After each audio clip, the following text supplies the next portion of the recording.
Hi, welcome to another video by Tabs Life Sciences. Today we are going to talk about the cell theory, the basics of cell theory and its exceptions. So in this video we are also going to look into the basics of virus, virion, virusoids, viroid, prion. So these are some terms which are generally related to each other in terms of the exceptions of cell theory. So let's just focus into the basics of cell theory. Now, as you all know, that the cell theory states that all biological organisms, basically, all the types of biological organisms are basically composed of cells, and these cells are the major units of life, and all cells come from pre-existing forms. So there are three parts in this theory. First part basically states that all organisms are composed of cells, and these cells are the units of life, and life comes from pre-existing life. So the cell theory is also established using different principles over the time, and the word cell was first basically used by Robert Hooke, who looked into cork. He looked into the cells, he looked into cork cells through a simple microscope, और उन्होंने देखा था कि उस वक्त कुछ blocks of sales जो microscope के अंदर विजिबल थे, और वैसे ही सेल थ्योरी का जो बेसिक्स था उस वक्त से सेल थ्योरी का बेसिक्स ग्रेजुअली एस्टेब्लिश्ड होने लगा. The cell theory was originally proposed basically by Schleiden and Swan, and later modified up to some extent by Rudolf Virchow. The term today describes a microscopic unit of life that separates itself from its surrounding by a thin partition, the cell membrane. So, a cell membrane जो होता है वो cell के चारों तरफ generally present होता है. तो जो सेल मेम्ब्रेन है वो सारे ऑर्गेनिजम्स, ज़्यादातर ऑर्गेनिजम्स के बाहर का जो लेयर है वहाँ पे पाए जाते हैं. एनिमल सेल्स में तो सेल का बाहर वाला पोर्शन तो पा ही जाता है. प्लांट सेल्स में भी पाया जाता है, लेकिन प्लांट सेल्स में further modifications like cell walls present हो सकते हैं. लेकिन एनिमल सेल्स में ज़्यादातर क्षेत्र में जो सेल वॉल्स है वो नहीं पाए जाते हैं. तो यहाँ पे मैंने जो फ्यू सेल टाइप्स है, थोड़े बहुत टाइप्स ऑफ सेल्स है, लाइक स्टेम सेल्स है, इंटरस्टिशियल सेल्स है, देन एरिथ्रॉइड सेल्स है, न्यूरॉन्स है, डेंड्रोसाइट है, एपिथेलियल सेल्स है, एग सेल्स है, स्पर्म सेल्स है, सो मोनोसाइट है, स्मूथ मसल सेल्स है, लिम्फोसाइट है, और ऐसे ही तरीके से बहुत सारे टाइप्स ऑफ सेल्स यहाँ पे देखे जाते हैं. सो हमें इस स्लाइड से ये पता चलता है कि organisms are composed of cells, and यही सेल्स यूनिट ऑफ लाइफ है. सो सेल थ्योरी के जो बेसिक्स हम लोग अगर डिस्कस करेंगे, तो सेल थ्योरी जो है वो तीन टाइप के या फिर तीन कंक्लूशंस देते हैं. पहला वाला जो कंक्लूशन है ये है कि सेल्स लाइफ को फॉर्म करने में बहुत नेसेसरी रोल प्ले करता है. फिर दूसरा जो है कि सेल्स जो है यूनिट ऑफ लाइफ इस पर्सपेक्टिव में काम करते हैं. और तीसरा वाला जो है यह है कि सेल या फिर life generally pre existing life से ओरिजिनेट करता है. मतलब लाइफ प्री एग्जिस्टिंग लाइफ से ओरिजिनेट करता है. ठीक है. सो सेल थ्योरी के जो जनरल थ्री प्रिंसिपल्स है, यही three principles generally cell theory में आते हैं. तो यही थ्री प्रिंसिपल्स जो है सेल थ्योरी के बेसिक्स में आते हैं. So, cell theory के three principles: all organisms are made of one or more cells. Cells are the basic building blocks of life, and the last was the cells come from existing cells. So, the first two principles, ये दो principles जो यहाँ पे given है, ये Theodore स्वान और श्राइडन मिलके ये प्रिंसिपल्स जनरली उन दोनों ने मिलके दिया था.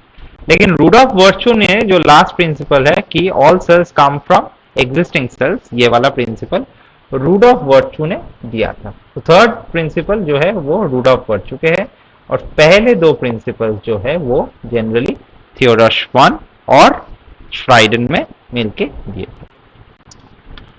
सो नेक्स्ट जो आता है यहाँ पे वो है exceptions to the cell theory. So cell theory के बहुत सारे एक्सेप्शंस है। सो एक्सेप्शंस क्यों?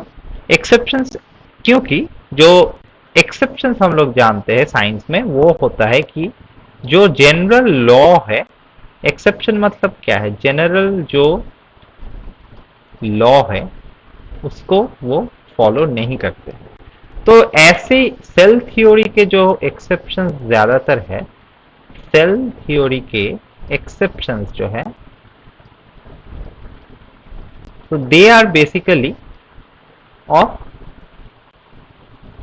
5 types. Like first one is the virus itself, next one is the variants, then there is the viroids, then there is the virusoids,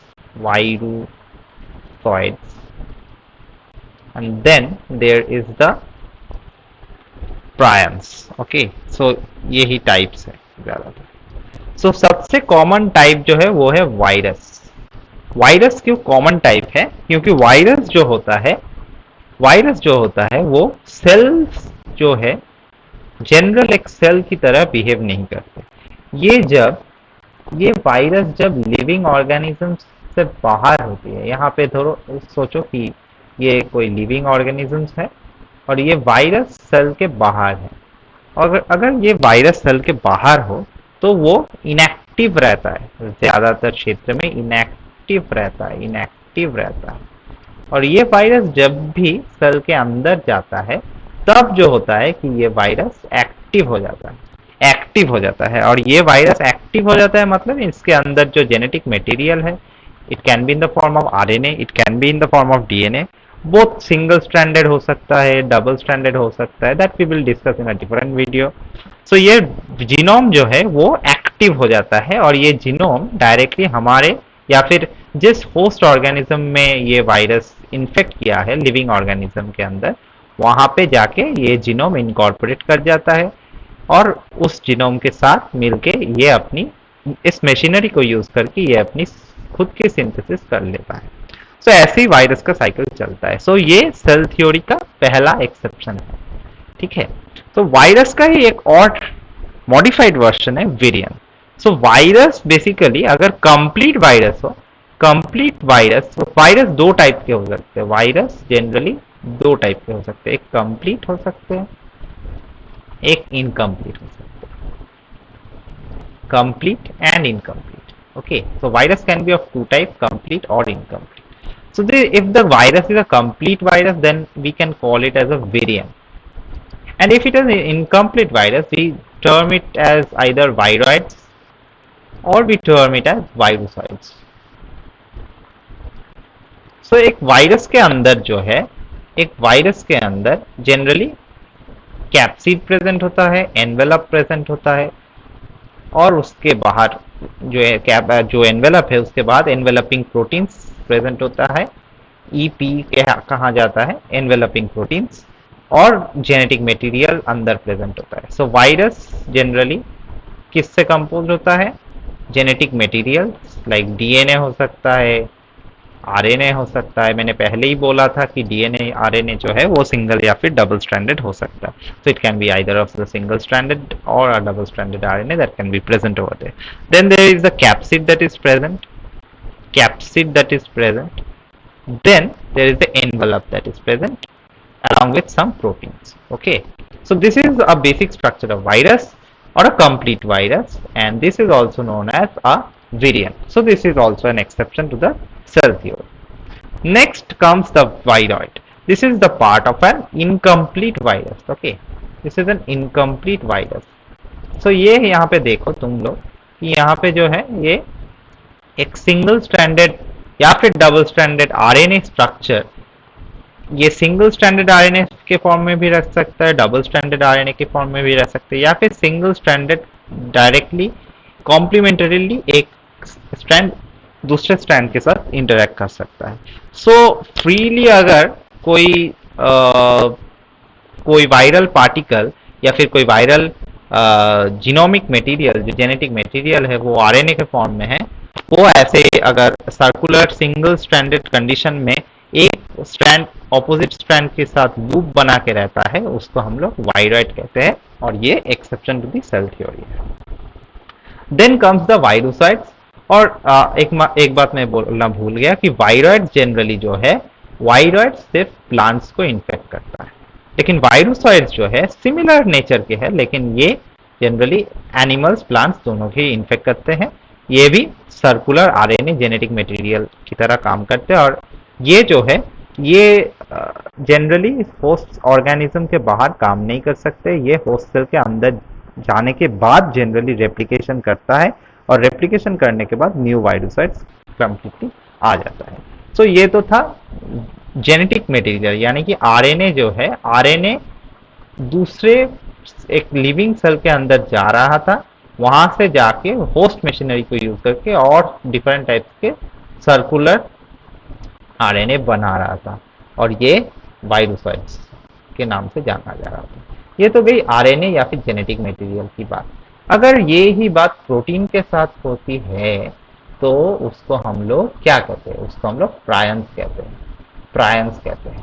तो prions थोड़ा सा हटके है इन सारे चीजों से।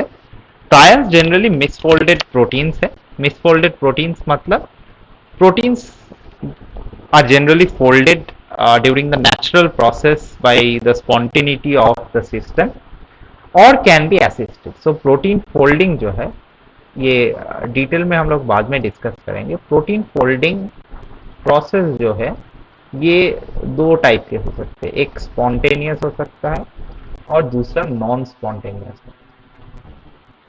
स्पॉन्टेनियस प्रोसेस तो स्पॉन्टेनियसली हो रहा है, लेकिन नॉन स्पॉन्टेनियस यहाँ पे एसिस्टिंग प्रोटीन्स रहते हैं, एसिस्टिंग कुछ प्रोटीन्स रहती है यहाँ, ठीक है।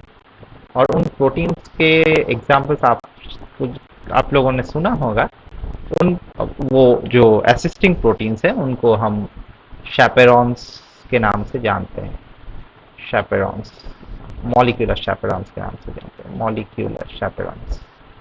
तो ये मॉलिक्यूलर शैपेरॉन्स है। ये शैपेरोनिन नामक एक शैपेरोनिन नामक प्रोटीन से इंटरैक्ट करके ये लोग मिसफोल्डेड प्रोटीन को फोल्डिंग में मदद करते हैं।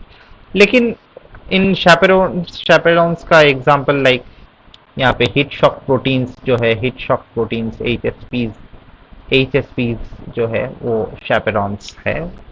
HSP70, HSP80 ये सारे शैपेरॉन्स हैं, और इसके अलग डोमेन्स को हम शैपेरोनिन कहते हैं। अगर ये शैपेरॉन्स फोल्डेड मिसफोल्डेड प्रोटीन्स को, जो मिसफोल्डेड होते हैं प्रोटीन्स, जो जनरली मिसफोल्डेड प्रोटीन्स होते हैं, मिसफोल्डेड जो प्रोटीन्स होते हैं उनको फोल्ड करने में मदद करते हैं। लेकिन अगर ये मिसफोल्डिंग रह जाता है, शैपेरॉन्स कहीं से इन मिसफोल्डिंग्स को फोल्ड करने में फेल करता है, यहाँ पे शैपेरॉन्स काम नहीं कर पाते हैं ठीक से, then what happens is there is the arise of these prions. So prions is misfolded protein which is infectious in nature. Prions are encoded by the host chromosomes only. So हमारे chromosomes से encode करते हैं। Prion protein triggers normal protein to fold abnormally which causes the disease. So यहाँ पे prions के बारे में हम लोग लेटर स्लाइड्स में डिस्कस करेंगे। So यही था हमारा सेल थ्योरी और उसके जो एक्सेप्शंस है वो। So if you like this video, please do share and subscribe our channel. For the later part of this video, we would be discussing details about the prions. Keep watching our channel. Bye bye.